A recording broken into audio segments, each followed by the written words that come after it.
কলিঙ্গের মাটিতে শুরু হয়ে গেল আরেক যুদ্ধ। মোদি বনাম মমতা। প্রধানমন্ত্রীর সফর শেষ হতেই ভুবনেশ্বরে যাচ্ছেন মুখ্যমন্ত্রী। উদ্দেশ্য মোদি অমিত শাহর আগ্রাসন রুখে দেওয়া। কলকাতা ফিরেই আরেক ২১-এর ডাক, বিজেপি হটাও।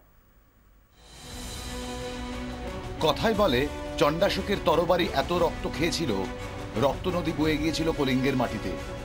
হতে পারে প্রবাদ, কিন্তু কলিঙ্গের মাটিতে যুদ্ধের উত্তাপ যা এখনো মজুদ। যুযুধান দুই রাজনৈতিক শিবিরের কর্মসূচিতেই তা স্পষ্ট। উত্তরপ্রদেশ জয়ের পর বিজেপির জাতীয় কর্মসমিতির বৈঠক। তার জন্য নরেন্দ্র মোদী অমিত শাহ বেছে নিয়েছিলেন ভুবনেশ্বরকে। জগন্নাথের রাজ্যে পঞ্চায়েত ভোটের আগেই ভালো ফল করেছে বিজেপি। এবার লক্ষ্য ওড়িশা দখল। সে কারণে ঘটা করে জাতীয় কর্মসমিতির বৈঠক হল লিঙ্গরাজি শহরে। উত্তরপ্রদেশের কায়দায় রোড শো করলেন প্রধানমন্ত্রী। বাংলার প্রতিবেশী রাজ্যে গেরুয়া শিবিরের এই আগ্রাসন মোটেই ভালোভাবে নেননি মমতা বন্দ্যোপাধ্যায়। রবিবার মোদীর ভুবনেশ্বর সফর শেষ, আর মঙ্গলবার ভুবনেশ্বরে যাচ্ছেন মমতা বন্দ্যোপাধ্যায়। আক্রমণী রক্ষণের সেরা অস্ত্র। বাংলার সর্বাধিনায়িকা বরাবরই এই দর্শনে বিশ্বাসী। এবারও সিদ্ধান্ত নিতে দেরি করেননি। 2011 সালে রাজ্যে পালাবদলের ভোট।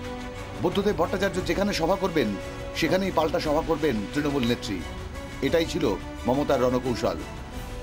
মুখ্যমন্ত্রীর আচমকা ভুবনেশ্বর চলো ঘোষণায় অনেকে সেই পুরনো ঝাঁঝ খুঁজে পাচ্ছেন।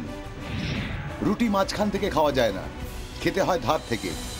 তেমনি একটা দেশকে দুর্বল করতে হয় তার সীমানা থেকে। চন্দ্রগুপ্তকে শিখিয়েছিলেন চাণক্য। ঘটনাচক্রে ওড়িশার মাটিকে রণকৌশল তৈরির জায়গা হিসেবে বেছে নিয়েছে বিজেপি। সেই ওড়িশা যার সীমানা পেরোলেই বাংলা। মমতার কাছে বিজেপির এই জমি নির্বাচন তাই যথেষ্ট তাৎপর্যের। 2019-এর লোকসভা ভোটে বাংলায় গেরুয়া ঝড় তুলতে চায় বিজেপি। লক্ষ্য, লোকসভা ভোটে সাংসদ সংখ্যা বাড়িয়ে পরের বিধানসভা ভোটে নবান্ন দখল। এমন পরিস্থিতিতে প্রতি আক্রমণের রণকৌশল মমতার। ভুবনেশ্বরের পার্টি অফিস খুলেছে তৃণমূল। সংগঠনের দায়িত্বে আছেন 4 জন নেতা। মমতার ভুবনেশ্বর সফরের একটা উদ্দেশ্য যদি হয় দলের শক্তি বাড়ানো, তাহলে আরেকটা অবশ্যই অবিজেপি শক্তিগুলিকে ঐক্যবদ্ধ করা। আসন্ন সফরে ওড়িশার মুখ্যমন্ত্রী নবীন পট্টনায়কের সঙ্গে দেখা করতে পারেন তৃণমূল নেত্রী। ভুবনেশ্বর অ্যাপোলো হাসপাতালে গুরুতর অসুস্থ অবস্থায় ভর্তি রোজ ভ্যালিতে অভিযুক্ত তৃণমূল সাংসদ সুদীপ বন্দ্যোপাধ্যায়। তাঁর সঙ্গেও দেখা করতে পারেন মমতা। রাজ্যে ফিরে আসার পর 21শে এপ্রিল নেতাজি ইন্ডোরে সাংগঠনিক সভা। সব ঠিক থাকলে সেটাও হতে চলেছে তৃণমূলের আরেক 21শে, যেখান থেকে রাজ্যে বিজেপির বিরুদ্ধে যুদ্ধ ঘোষণা করবেন তৃণমূল নেত্রী।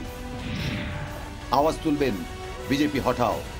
সেই যুদ্ধের শুরুটা হচ্ছে কলিঙ্গ দিয়ে। ব্যুরো রিপোর্ট, 24 ঘন্টা।